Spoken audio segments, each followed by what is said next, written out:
nombre es Jimena Celonca, yo soy la coordinadora del área de bienestar y el día de hoy tengo el placer de presentar a Sima Harari, que nos estará hablando de masculinidades, perdón, en Barbieland. Sima, adelante. Bueno, pues muchísimas gracias a todos, todas por estar aquí. Les doy la bienvenida. Yo soy Sima, antes que nada. Eh, Estoy aquí porque desde que inicié mi carrera como que había una inquietud de explorar los temas de género y de ver como, sobre todo en qué estábamos fallando también nosotras como feministas, ¿no? Porque pienso que de repente nos embarcamos mucho en el movimiento y poco exploramos en los argumentos y en qué hay detrás, ¿no? Entonces, pues por eso estoy aquí, básicamente. Yo me gradué de filosofía hace 2 años y después estuve trabajando en cadena, en una ONG, y pues ahorita estoy aquí con ustedes. Voy a compartir pantalla. Antes de comenzar, Sima, los micrófonos los van a tener cerrados. Si tienen alguna duda, algún comentario o algo que quieran aportar, pueden hacerlo a través del chat y yo estaré leyendo las preguntas para que Sima lo pueda ir respondiendo. Y al final, las preguntas que queden, estaremos dando 10 minutitos antes de las 7 de la noche para poder concluir con las preguntas que tengan. Gracias. Muchas gracias, Jimena. Pues bueno, como ya saben, el tema de este webinar es masculinidades en Barbieland. Ok, lo primero es, siempre empiezo las sesiones que doy como con una breve agenda de qué es lo que espero que mi audiencia aprenda, ¿no? Entonces, esto es como un tema bastante básico, o sea, quería que estuviera abierto y que fuera digerible para cualquier persona, entonces vamos a ver un poquitito de teoría básica de perspectiva de género, o sea, qué es, de dónde viene, por qué es importante, muy así brevísimo. Luego, un poco de qué es la masculinidad, cómo funciona, y para esto vamos a hablar mucho de la película de Barbie. Espero que ya todos la hayan visto, si no, trataré de no hacer muchos spoilers. Y pues al final, esto va a ser más bien como, va a quedar como abierto, va a ser, o sea, vamos a tratar de cubrir la pregunta, ¿qué hacemos con esto, no? Si ya sabemos así, que así funciona la masculinidad, ¿qué podemos hacer para que sea más habitable y para que podamos deconstruirla en una sociedad que ya no tiene cabida para la violencia, ¿no? Bueno, pareciera. Y antes de empezar, les dejo todas mis fuentes. Si quieren escanear el QR, les va a salir un drive con todos los documentos, links, fuentes que usé. Es algo que también siempre hago, no sé ustedes, pero yo pienso que es como parte de la responsabilidad ética de la docencia, dar el material necesario a los estudiantes. Entonces, pues aquí tienen todo lo que usé. Van a ver que mis dos fuentes como más fuertes son un libro de Rita Segato que se llama Contrapedagogías de la Crueldad y una, no sé si llamarle autobiografía o como, más bien como un diario filosófico de un hombre trans que se llama Thomas Page McVie, que justo habla del tema de masculinidades, ¿no? Pero díganme cuando, bueno, lo voy a pasar ya, igual si no al final se los vuelvo a poner. Ok, empezando con conceptos basiquísimos de la perspectiva de género, lo primero que quiero que entendamos es qué es el patriarcado. Y les traje esta primera definición muy básica, que es una forma de organización política, económica, religiosa y social basada en la idea de la autoridad y la superioridad del varón. Surge de la toma de poder histórica por parte del hombre. Este es un documento como que te enseñan en cualquier clase o estudio del feminismo, que está escrito por Dolores Reguant, una española. Ahí está en la carpeta, son como 2 páginas y básicamente hace como una revisión de los conceptos asociados con el patriarcado, ¿no? Y bueno, la escena que creo que ilustra esta definición de Barbie es esta.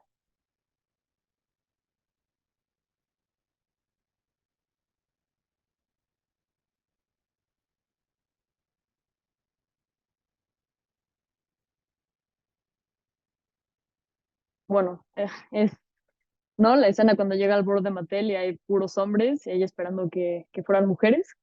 Pero sí, ¿no? Es como esta idea muy básica de que los hombres son los que están en el poder y los que están a cargo de toda la toma de decisiones de todos los aspectos de la sociedad, ya sean económicos, religiosos, políticos, etcétera, ¿no? Luego traje otra definición un poquitito más compleja, pero que creo que le da más al clavo, que se las voy a leer. Dice, el patriarcado es el poder de asignar espacios, no solo en su aspecto práctico, colocando a las mujeres en lugares de sumisión, sino en su aspecto simbólico, es decir, nombrando y valorando esos espacios de las mujeres como lo femenino. Me gusta mucho esta definición porque lo asocio con otro texto que sí les puse en el drive también, de un alemán que dice que la política al final del día es como la disputa por el espacio, ¿no? ¿Quién tiene derecho al espacio y de qué manera, ¿no? Y quién está disponiendo del espacio. Entonces, según esta definición, el patriarcado no nada más hace que los hombres tengan el control y como la disposición del espacio, sino que asigna qué espacios son femeninos y los desvaloriza, ¿no? Y bueno, aquí tenemos a Ryan Gosling descubriendo el patriarcado. Eh, Me encanta esa escena. Sí, creo que lo más interesante de Barbie fue el tema de las masculinidades. No sé qué opinan ustedes, pero bueno, vamos a estar comentando eso ahorita. Eh, y bueno, la definición después continúa con, ok, si el patriarcado es este poder de asignar espacios, ¿qué es el género? Y dice, el género sería la operación y el resultado de ejercer este poder, ¿no? De asignar los espacios. Y entonces queda lo masculino asignado como lo neutral, lo central, eh, no sé, como el default, así como si un humano de fábrica saliera como sería un hombre, y lo femenino queda como lo que está fuera de los límites, ¿no? La desviación. Y otra razón por la que me gusta mucho esta definición es que no esencializa y no reduce este tema de la disputa del espacio a un tema biológico, digamos, no sé si me explico. O sea, según esta definición, también es posible que una mujer ocupe un espacio tradicionalmente masculino, ¿no? Y podemos preguntar qué pasa entonces, ¿no? Y también la contraparte, que sería qué pasa si un hombre ocupa un lugar tradicionalmente masculino. Que no sé si pusieron atención al clip pasado del patriarcado de Barbie en el board de Mattel, pero un personaje dice como yo soy un hombre sin poder, eso me hace una mujer, ¿no? Entonces es como no esencializar, es ver como sí las múltiples posibilidades que hay de ver lo masculino y lo femenino como espacios que se pueden ocupar y mantener y disponer de formas diferentes en tiempos diferentes, ¿no? Y bueno, según todo esto, ¿qué es la perspectiva de género? Lo que yo creo que es que es una mirada crítica, o sea, es como un lente que te pones y te permite ver esta forma de disponer de los espacios en todo lo que hay, ¿no? Que se vincula un poquito con la primera definición que les puse, ¿no? En todos los aspectos de la sociedad, ya sean políticos, religiosos, económicos. Eh, y entonces la perspectiva de género, lo más interesante que tiene es que te permite ver el género donde parece que no lo está, ¿no? En lugares donde parece que son neutrales, que no está en juego una cuestión de género y de quién asigna y toma los espacios, sí lo está, ¿no? Y abajo puse es una serie de categorías que te permiten, bueno, eso, ¿no?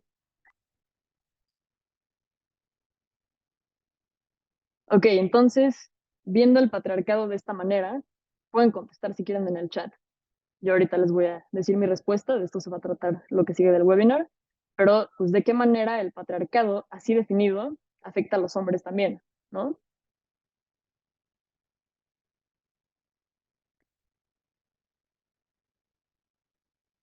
Y bueno, entonces, ¿cómo afecta el patriarcado a los hombres? Primero tenemos que ver un poco de qué es la masculinidad, ¿no?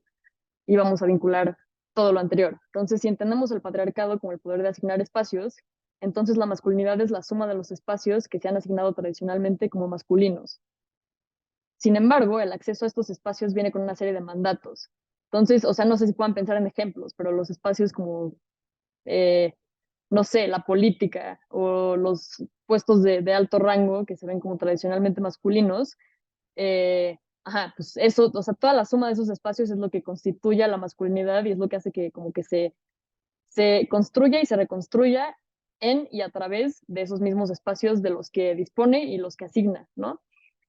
Y la cosa con la masculinidad es que no nada más es como el acceso a estos espacios, sino que para acceder a ellos, pues tienes que cumplir con una serie de cosas, ¿no? Eso es el otro lado del,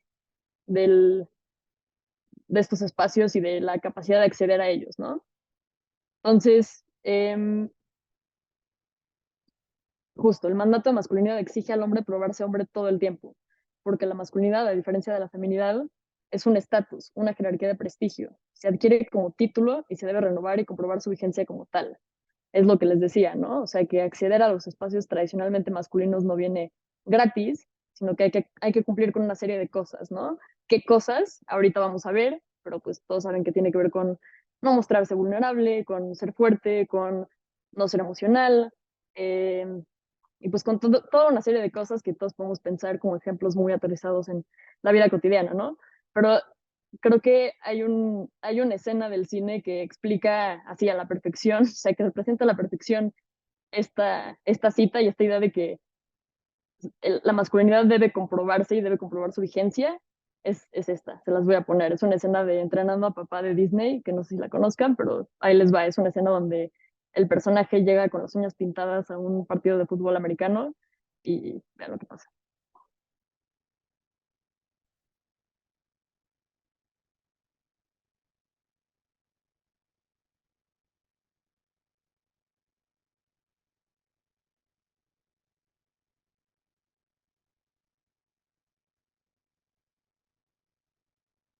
Pues sí, ¿no? O sea, llega con las uñas pintadas y eso ya es como perder el estatus, ¿no? Perder la credencial de hombre.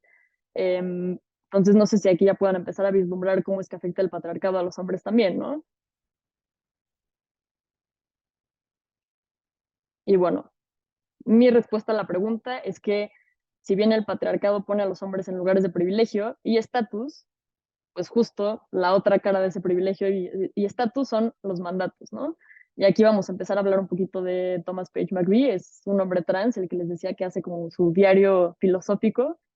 Eh, y bueno, él tiene una historia muy, muy, muy interesante, pero empieza todo su libro con una escena donde él está parado en la calle y como que se empieza, o sea, ya después de su transición, ¿no? Así como las primeras veces que sale a la calle, él reconociéndose como hombre y los demás también reconociéndolo como hombre, ¿no?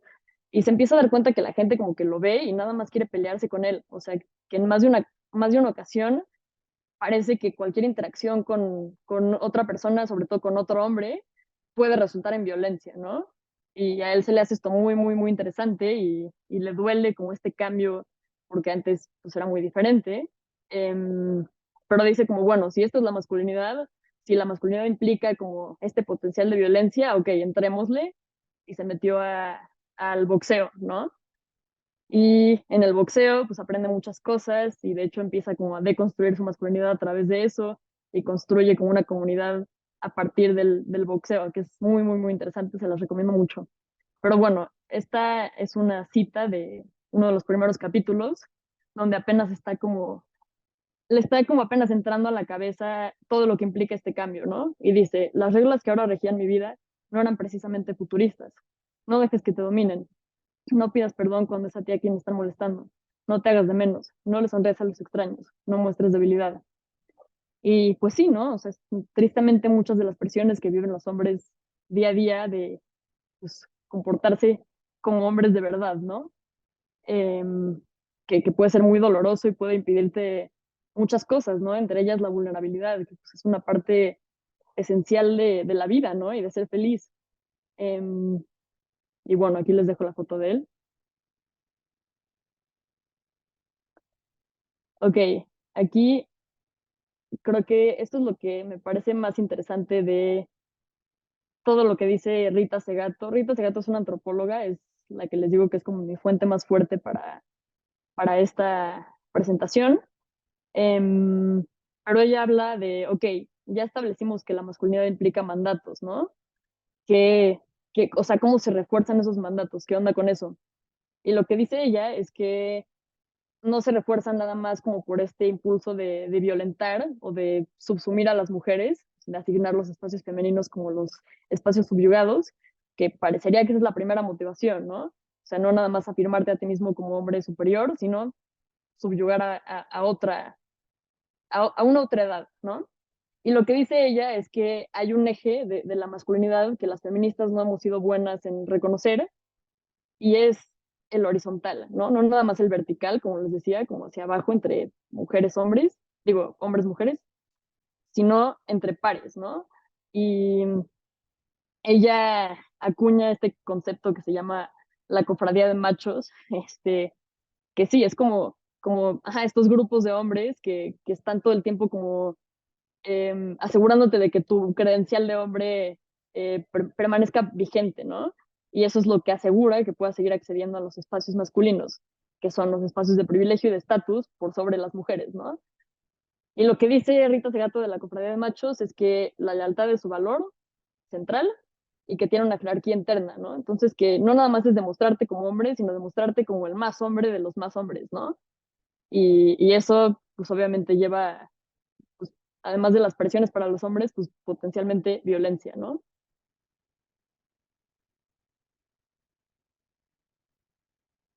Y, ok, aquí otra cita de Rita Segato, que es como muy, muy, muy dura, pero dice, la primera víctima del mandato de masculinidad son los mismos hombres. O sea, que se puede traducir en la primera víctima del patriarcado son los hombres, ¿no? No, no son la última, no son la peor, pero sí son su primera víctima. Y ella lo ejemplifica con muchas cosas, pero, o sea, piensen, por ejemplo, en cuando un niño llora y lo primero que le dicen las personas que están a su alrededor es como, no, los hombres no lloran, tú no puedes llorar. Y eso es a lo que ella se refiere con que son la primera víctima del patriarcado, ¿no? Que desde pequeños aprenden a pues sí, a suprimir como su vulnerabilidad, sus emociones, a suprimir toda una parte de ellos por pertenecer a esta cofradía de machos que les da el privilegio que supuestamente tienen que ejercer todo el tiempo en la sociedad para ser humanos, ¿no? Em, pero bueno, la cita sigue. Hay una violencia de género que es intragénero y la violencia contra las mujeres se deriva de la violencia entre los hombres, de las formas de coacción que sufren para que no se esquiven de la lealtad a la corporación, a su mandato. Y pues bueno, creo que la mejor escena de Barbie para pensar en esto es cuando pues, Ken está ya al final, espero que esto no sea un spoiler, pero al final cuando Ken ya está como completamente roto, digamos, y empieza, pues, como que se empieza a dar cuenta de que no era realmente lo que quería, ¿no? Y creo que a muchos hombres les pasa. Pero bueno, eh, Rita Segato, si no lo había mencionado antes, ella es antropóloga, eh, pero bueno, ella tiene una teoría de la masculinidad que es en términos de potencias. O sea, ella dice la masculinidad se ejerce y se construye a través de ciertas potencias. Y son estas, la sexual, la política, la bélica, la intelectual, la económica y la moral. Y ella pues tiene unos ejemplos muy, muy buenos y pone hasta cifras y todo, pero dice que o sea, que todas estas potencias componen a la masculinidad y que a veces por esto de que tienen que estar renovando todo el tiempo su credencial de hombre, digamos, hay momentos donde sienten que una de sus potencias no está siendo ejercida y entonces compensan con la otra, ¿no? Entonces, ella pone el ejemplo de, no me acuerdo si la crisis del 2008 o qué, pero bueno, pone el ejemplo de que por qué pasa que en crisis económicas muy fuertes, de repente las tasas de violencia doméstica y sexual suben, ¿no? Y dice que pues, es por esto, ¿no? O sea, porque eh, la pérdida de una potencia se compensa con la otra. Eh, pero sí, leanla, se las recomiendo. Y pues lo más duro de lo que dice es que estas potencias no nada más existen así porque sí, sino que siempre tienen que cobrar cierto tributo de una autoridad, que en este caso es lo femenino, ¿no? O sea, se ejercen y se afirman y se confirman todo el tiempo a costa de la violencia contra las mujeres, o bueno, contra los sujetos feminizados, ¿no?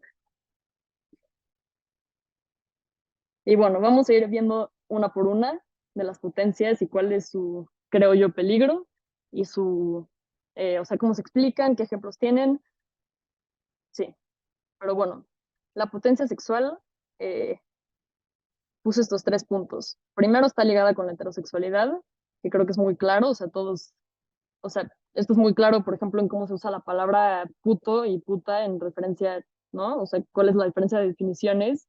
Y, o sea, es como el peor insulto que le puedes hacer a un hombre es que sea homosexual, ¿no?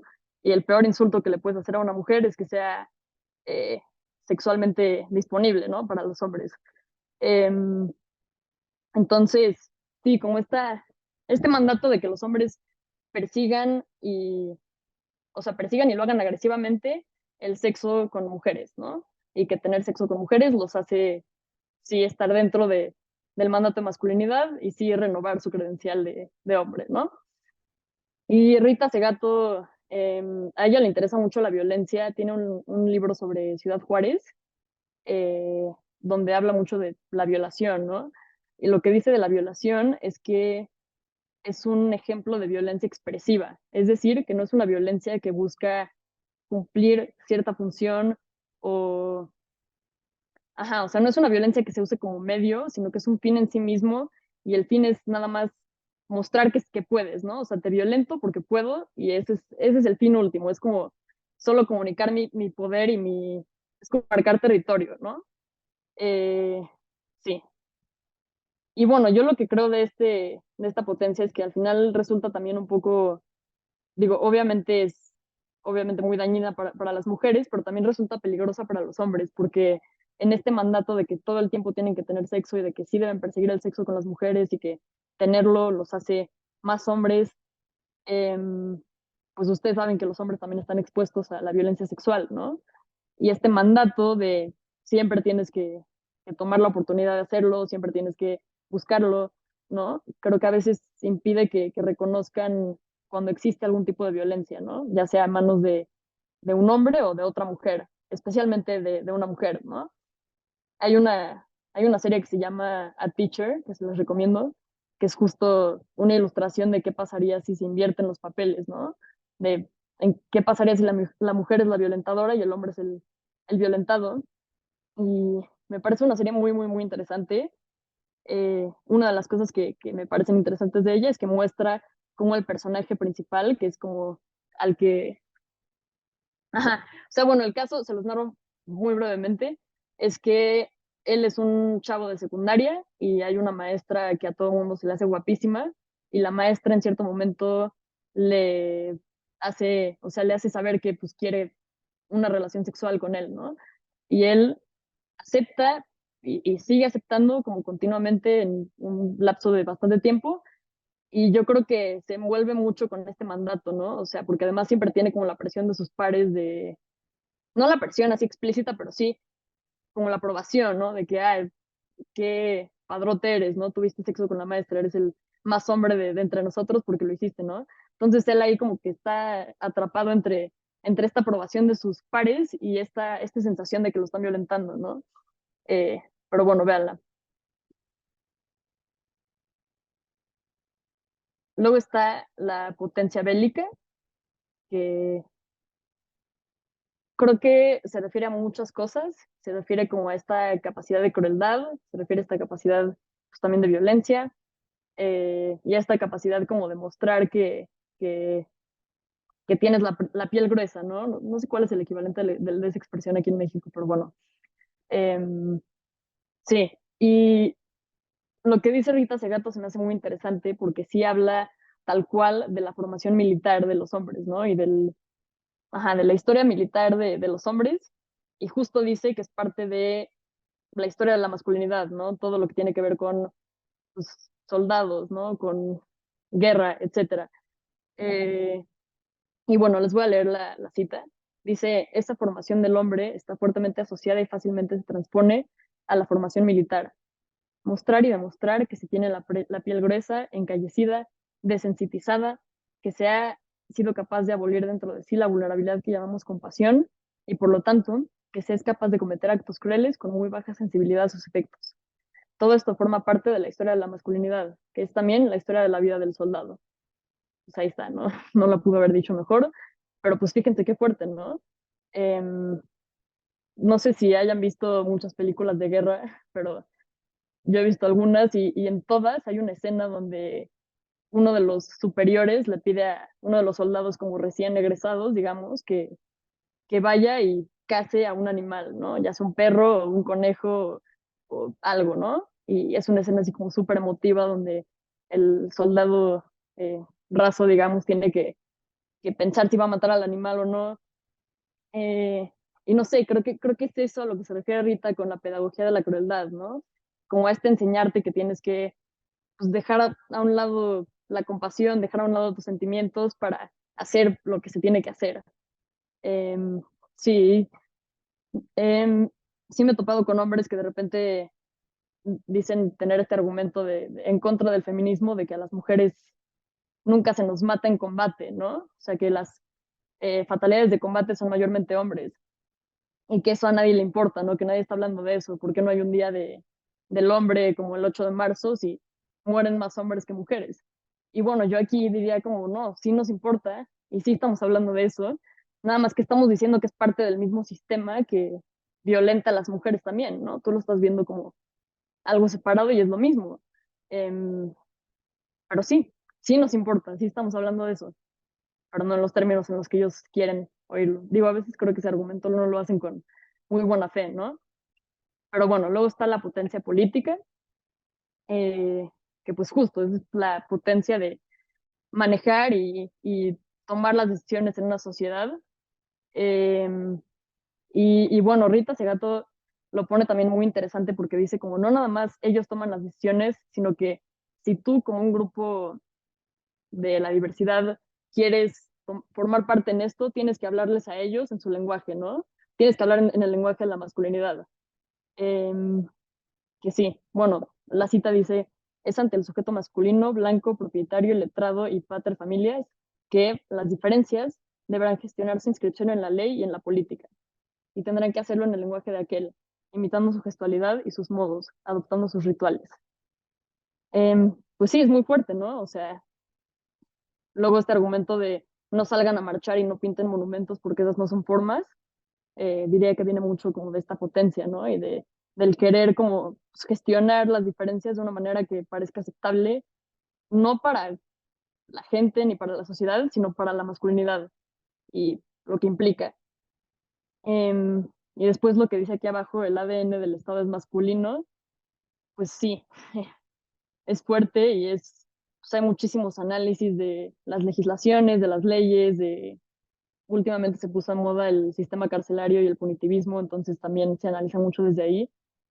Pues sí, diciendo que todo está en términos de los hombres, ¿no? Tanto el derecho como las leyes, como los castigos, todo está hecho en términos de los hombres. Y bueno, aquí en México ahorita pues tenemos a dos candidatas a la presidencia y pues, habría que ver si eso hará alguna diferencia. Yo me inclinaría a pensar que no, porque pues no sé, las mujeres ya en este sistema sí a veces estamos, o sea, es triste, ¿no? Estamos condicionadas a ejercer, ¿no? La violencia masculina para entrar en los espacios masculinos. Y pues sí creo que pasa eso un poco con ambas candidatas ahorita. Y sí, no sé, es triste que no haya, que ser mujer en el poder no necesariamente equivalga a un liderazgo diferente, ¿no? Pero bueno, luego está la potencia económica, que creo que es pues la más fácil de explicar. O sea, los hombres son los proveedores, ¿no? Quienes se encargan de gestionar la economía de sus familias, pero pues también la economía en general. Y aquí no cité a Rita Segato, cité a Thomas Page McVie, que está en una parte hablando de qué pasó con los hombres después de aquí sí, de la crisis del 2008. Y dice que había muchos reportajes donde decían que ya se estaba presenciando el fin de los hombres, ¿no? O sea, porque después de la crisis económica, esto de perder las potencias, pues había hecho que tuvieran que cambiar su papel. Digo, a ver, tenía que cambiar su papel y eso a veces se interpretaba como una pérdida de sus potencias. Eh, y, o sea, lo que dice es que sí, ¿no? Acababan o en ámbitos tradicionalmente femeninos o se tenían que ellos encargar de la casa. O sea, como que estaban cambiando los papeles y ya se empujó o sea, como que esta no potencia económica o esta cancelación de la potencia económica empujó como una agenda de cuestionar qué es la masculinidad, ¿no? Y también lo pone como para él cómo fue eso. Entonces, sí, sí, los recomiendo mucho. Después está la potencia intelectual, que creo que pues también es fácil de entender y de ejemplificar en la vida diaria. Eh, Sí, pues tiene que ver con muchas cosas, pero sobre todo con que en este binarismo de género, la masculinidad siempre se vincula a lo intelectual y la feminidad siempre se vincula a lo emocional, ¿no? Eh, y por eso es que luego existen estas preguntas de si los hombres son, si son más aptos o están más equipados para el liderazgo, ¿no? Porque las mujeres somos demasiado emocionales y creo que hay, pues justo la pregunta, la existencia misma de la pregunta ya revela que hay una desigualdad y que hay un sesgo, ¿no? Pero bueno, podría hablar muchísimo de esta potencia también porque yo, no sé, tengo ejemplos de mí de chiquita, por ejemplo, yo desde muy pequeña leía bastante y sí recuerdo a tías que me decían como, oye, ya para de leer porque nunca le vas a gustar a un hombre si eres más inteligente que él, ¿no? O sea, ningún hombre va a querer salir contigo si eres más inteligente que él o si se lo demuestras, ¿no? Y sí, o sea, yo pensaba como, pero pues yo leo porque lo disfruto, no porque esté pensando en mi vida en función de los hombres. Pero pues no sé, me parece muy revelador, tanto de esto de la potencia intelectual como de cómo se ve el proyecto de vida de las mujeres versus el proyecto de vida de los hombres, ¿no? Y bueno, la mejor escena para ilustrar esta potencia con Barbie es esta.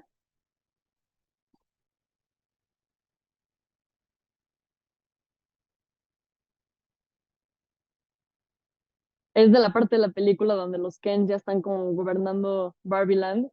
Ay, perdón, dije que no iba a hacer spoilers, pero bueno, ya. Eh, ya están gobernando Barbie Land y entonces las Barbies quieren como... eh, es, es un poco extraño, pero cuando los Kens empiezan a gobernar Barbie Land, todas las Barbies como que se les lava el cerebro de algún modo y están como felices en su posición de subyugación, ¿no? Entonces, como para sacarlas de ese, como de esa, no sé, de esa ilusión, las otras Barbies, o sea, América Ferrera y la Barbie estereotipo y Margot Robbie y así, empiezan a, ajá, les empiezan como a explicar cosas del patriarcado y para eso tienen que, o sea, para sacarlas de ahí tienen que distraer a los Kens de alguna manera y uno de los métodos que usan para distraerlos es esto, ¿no? Pedirles que les expliquen cosas. Y pues creo que es una referencia al mansplaining, o lo que ya se ha llegado a conocer como mansplaining, que es, pues si no saben qué es cuando los hombres asumen que una mujer, simplemente por ser mujer, no sabe de un tema y proceden a explicarlo como si ellos fueran los expertos, ¿no? Y no consideran que la mujer chance es experta en el tema o que sabe mucho más que ellos, pero como que simplemente por cómo está la dinámica asumen que ella no sabe y que ellos sí, ¿no? Y pues creo que eso habla mucho de la potencia intelectual. Em, y bueno, también les puse una cita aquí de Thomas Page McGree, de justo empieza como a hacer retrospectiva de su transición y dice que justo cuando le empezó a cambiar la voz y cuando ya tenía un aspecto más masculino, se dio cuenta que en su trabajo lo tomaban más en serio, o sea que se paró enfrente de la gente y hablaba y la gente, o sea, todos automáticamente escuchaban, nadie lo cuestionaba ni, o sea, no tenías que pelear por tu lugar ahí, pues como pasa muchas veces si eres mujer. Creo que también eso es un reflejo de la potencia intelectual y de que a los hombres se les ve automáticamente como, no sé, más inteligentes o más capaces.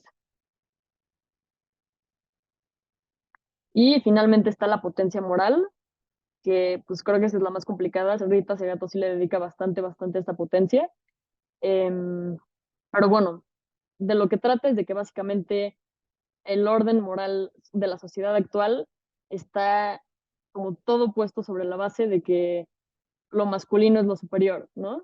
Y de ahí surgen un montón de principios, un montón de expectativas, un montón de normas, códigos, etcétera.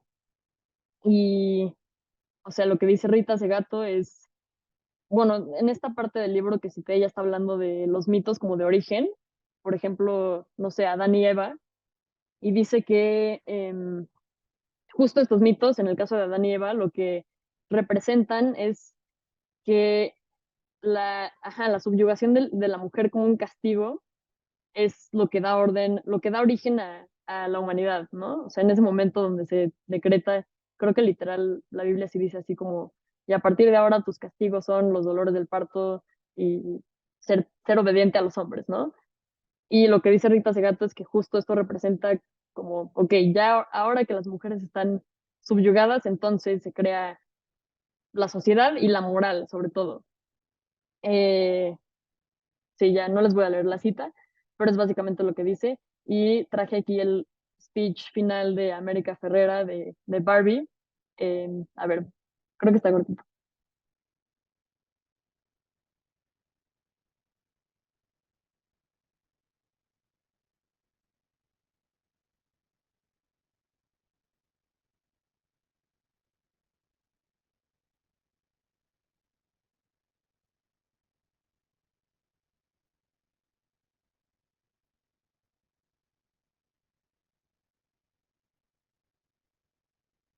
Sí, el speech es más largo, les puse una partecita nada más, pero pues yo lo interpretaría un poquito como una consecuencia de, no nada más de la potencia moral, o sea, para empezar yo diría que las cinco o seis, ya no me acuerdo cuántas son, están muy entrelazadas, o sea, no hay una sin la otra, y como dije, como que se compensan una con la otra. Pero bueno, todas estas expectativas contradictorias que hay sobre cómo debe ser una mujer, sí vienen de qué es la feminidad y de cuál es el lugar de la feminidad, pero también vienen de la masculinidad y de este orden moral que se asienta sobre la masculinidad como lo bueno, lo fuerte, lo etcétera, ¿no? Y luego, igual Rita Segato habla de, por ejemplo, la violación como una manera de afirmar y de como reforzar este orden moral, ¿no? Ella dice como al final del día el violador no es más que un moralizador, que es muy fuerte, ¿no? Eh, pero sí. Y bueno, ya como para ir cerrando, ¿cómo salimos de este esquema ya que sabemos que es violento? No sé si haya preguntas en el chat o si alguien tenga comentarios de esto o de otra cosa.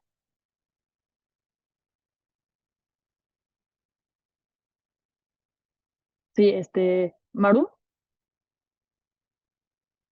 Gracias. Oye, padrísimo, ¿eh? Qué buen contenido, me gusta mucho. Gracias.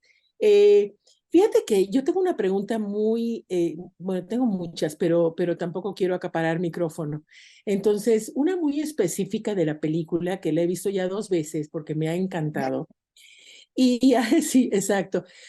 Yo soy una Barbie girl. Yo tengo 68 años ahora y me tocó esta época gloriosa de la Barbie, ¿no? Y jugué con Barbie y era mi máximo la Barbie. Eh, yo he tenido reacciones de mi familia masculina, siempre he estado rodeada más de hombres que mujeres en mi vida, y lo cual agradezco, ha sido maravilloso. Pero esa película hubo reacciones, tengo un hijo muy, bueno, criado y educado por mí, su padre, muy feminista, él es muy feminista, ¿no? Entonces tenía una opinión similar a la mía, pero tengo a un esposo que no es tan, sí es muy avanzado, pero no tanto, y entonces salió de la película, yo te diría que casi entró pensando que no le iba a gustar. Y muchas reacciones de muchos hombres, particularmente hombres, fueron así, de diferentes generaciones, no necesariamente de mi edad, también jóvenes, ese es muy curioso. Y yo siento que esa película trata de estereotipos femeninos, pero también masculinos. Entonces, este mundo de la Barbie también de repente tiene como incongruencias, como esto de que pretenden que el hombre salga cuando ellas quieren y hagan lo que ellas quieren y luego ya lo guardan, ¿no? Porque tienen Girls Night Out o porque, ¿no? Es como una posición también bastante incongruente en el sentido de no inclusión. Nada más le piden al hombre lo que a ellas les da la gana. Tampoco es así la cosa, ¿no? Y hay muchas situaciones, obviamente toda la parte que tú explicas del patriarcado y todo esto está fabuloso, pero también siento que en la película hay cuestionamiento hacia la Barbie, hacia la mujer, ¿no? Y cuestionamientos fuertes también de incongruencias, de formas de actuar a veces que no le dan cabida al hombre o no lo escuchan. Y finalmente, pues es orgánico. Los hombres son muy diferentes a las mujeres y las mujeres a los hombres. Y no podemos pretender que seamos yo nunca he querido ser hombre, Dios me libre, porque nací mujer, no tuve la necesidad, hay gente que sí quiere, ¿verdad? Hay gente que sí quiere y bien por ellos, pero tampoco los hombres tienen que ser como mujeres. Entonces, yo creo que la pregunta que te quiero hacer es, el final no me gustó, no me gustó, me quedé como corta, como que esperaría un poco más empoderamiento de ella, ¿no? Y como que llega y dice, ah, ok, después de que ya dejo de ser Barbie y estoy en un mundo irreal y fantasioso y tal, quiero tener un bebé. Y dices, ok, no, es como que yo hubiera pensado que quiero ser presidente de este país o quiero ser astronauta o no sé, ¿no? Me quedé corta con el cierre de esta Barbie. Pero, ¿tú cómo ves en ese tema? Porque yo sí creo que hubo mucho como estereotipo y como, en mi opinión, muy personal y respeto. Creo que tenemos hombres aquí, ¿verdad? También. Y me encantaría oír sus opiniones sobre todo y de todos, por supuesto, pero me encantaría que tú me dijeras dentro de la película, esto que te estoy diciendo, ¿sí crees que también hubo cuestionamientos de cómo se comporta la mujer respecto al hombre? Pues creo que sí. Creo que al final del día sí era una película como muy comercial, que está padrísimo, ¿no? Porque lleva estos temas como a lo más mainstream de lo mainstream, pero tampoco creo que llega como a tanto nivel de reflexión. Eh, pero sí, sí, totalmente, ¿no? Y creo que pues hace como en todos estos paralelismos que hace entre Barbieland y el mundo Y el real. mundo real, ajá, Pues sí, claro, claro que hay críticas como de, pues en general del género como narrativa y como sistema, ¿no? Que oprime, pues al final del día sí a las mujeres, pero pues también pone todas las expectativas y todo, de todo lo que ya hemos hablado a los sí, hombres, ¿no? sí, sí. Fíjate que yo no interpreté el final así, con como quiero tener hijos, fíjate que lo interpreté diferente. A Yo lo ver, leí como voy al ginecólogo como para tomar control de mi cuerpo, ¿no? O sea, como para afirmar mi autonomía sobre mi cuerpo.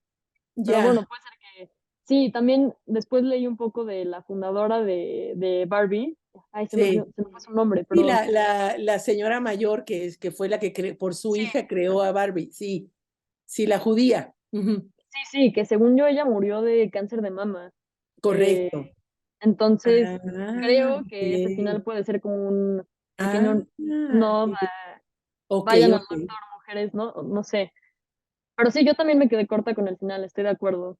Ok, ok. Bueno, pues básicamente a mí me pareció que, porque tampoco ni los hombres son ¿cómo te diré? El villano, tampoco. Yo siempre he dicho que para un macho hay una hembra, ¿eh? Y para una hembra hay un macho. Siempre lo he dicho. Yo toda mi vida he vivido tratando de ser congruente y de ser bastante echada para adelante. No me considero feminista, pero sí echada para adelante y tratando de lo que exijo, también doy, ¿no? O sea, no nada más es derechos, quiero más derechos y quiero más derechos, que pasa mucho en muchos casos de mujeres, pero sin las obligaciones, ¿no? Porque también hay que responder, ¿no? Está padre uno no querer ser maltratada y no querer esto y lo otro, pero bueno, también sé congruente con tu vida, ¿no? En ese sentido, hay que tener derechos y obligaciones para tener un espacio, el espacio ese que tú hablas del patriarcado, ¿no? Y bueno, y finalmente yo pienso que ya como para cerrar yo, es como orgánico, no es el mundo, fíjate lo que yo pienso, el mundo no ha evolucionado la parte emocional de los roles femeninos y masculinos al nivel del contexto del mundo. Entonces, ha habido muchos avances, ¿no? Y sí, la mujer se incursiona en el trabajo y tal, pero tanto la mujer como el hombre nos quedamos a veces todavía un poco verdes, inmaduros, infantiles en cómo tratar nuestras emociones. Ahí hace falta mucho apoyo, como gente como tú, o psicoterapeutas y así, para entender este rol orgánico y no tanto fijado de que los hombres y el club de Toby y las mujeres y su club de resignadas y abnegadas, ¿no? Sí, Sí, no, estoy básicamente. de acuerdo. Y bueno, también hay que cuestionar como cuál es el fin del feminismo, de abogar por los derechos de las mujeres. Sin duda yo pensaría que no se trata de acceder a estos espacios masculinos, ¿no? De lo que hablábamos al principio. O sea, Exacto, no creo que se exacto, trate de eso. Pero bueno, exactamente, sí, sí. muy Y bien. también es de esto, Sí. si quieren entrar al curso, de esto hablaremos mucho en la primera sesión. ¿Cuál Este, curso? los feminismos como voluntad de Ah, saber, sí, creo. lo que pusieron aquí. Me suena muy bien. Eso está padrísimo. Lo voy a tomar en Sí, cuenta. Claro que sí. porque al final, Gracias. pues no es nada más feminismo, son feminismos, ¿no? Entonces ha habido diferentes argumentos y pues, Claro, visiones de qué es lo que quiere, cómo es que se quiere la igualdad entre hombres y mujeres o la igualdad en general, exacto. ¿no? ¿Cuál es la Y sí, expectativa? las Sí. feministas traen muchas peleas ahí, o sea, traen Ah, qué bastante cizaña, interesante. entonces, ajá, sí, sí, unas dicen una cosa, otras dicen otra, como que históricamente ha ido cambiando, pero pues pareciera que igual muchos argumentos del pasado regresan y como que vuelven a ser necesarios, pero sí, más sobre esto Exactamente. del curso. Exacto. Qué padre. Sí, lo voy a seguir. Claro que sí. Muchas gracias.